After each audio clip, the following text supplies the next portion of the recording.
नमस्ते। आज मैं आपके लिए समकालीन कवि श्री गणेश गनी जी की 3 छोटी छोटी कविताएं पढ़ने वाली हूँ। पहली कविता का शीर्षक है कवि का कविता से संबंध। तो पढ़ती हूँ कविता। चमकती गर्म धूप में जो ध्वनि बर्फ पिघलने पर निकलती है, कविता उसमें गूंजती है। कविता हवा में तैरती है, बादलों में छिपकर। कविता बच्चों की निश्चल और भोली शरारतों में खेलती है। कविता पानी की सतह के नीचे धाराओं में बहती है। कविता खुले हुए किवाड़ों के पीछे छुपन छुपाई खेलती है, जिधर केवल स्त्री दिखती है बुहारते वक्त, और फिर कविता आंचल में छुप जाती है। कविता बचपन के दिनों की यादों के झरोखों पर बैठी है, बनते रिश्तों और टूटते संबंधों के दरमियान चलने वाली सांसों में जीती है कविता। और अंतिम बात, कवि का कविता से संबंध तो बस इतना है जितना कि एक पौधे का अपने फूल के साथ होता है खिलने तक। और अब पढ़ती हूँ दूसरी कविता, जिसका शीर्षक है इस बीच पता ही नहीं चला।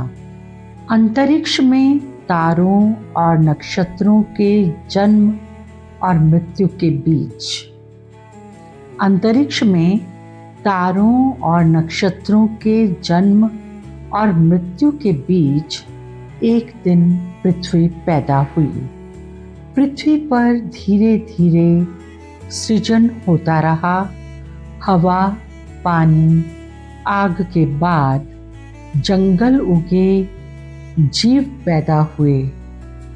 इसी क्रमिक विकास में एक घटना घटी और मानव अस्तित्व में आया।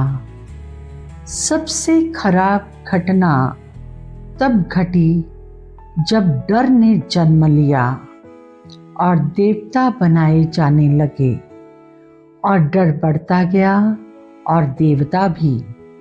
इसी बीच पता ही नहीं चला कब देवता डराने लग पड़े। और अब पढ़ूंगी आपकी तीसरी कविता, और इस कविता का शीर्षक है हवा से बातें। पढ़ती हूँ।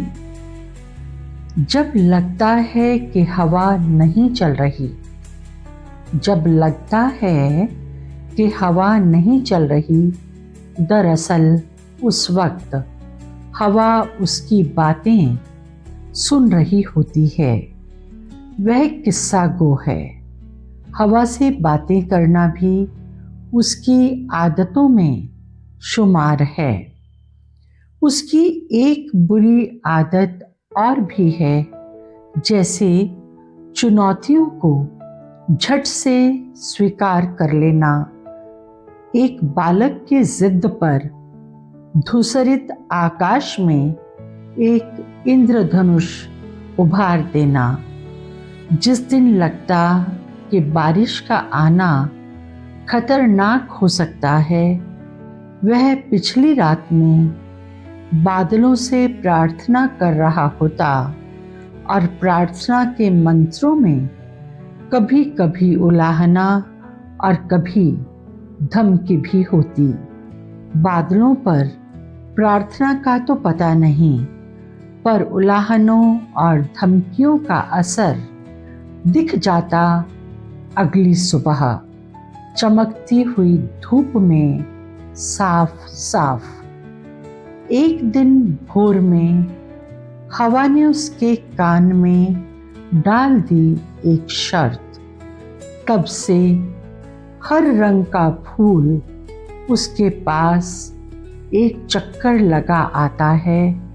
वह एक सुंदर सी हवा की तस्वीर पानी में उकेरने की खतरनाक जिद पर अड़ा है। धन्यवाद।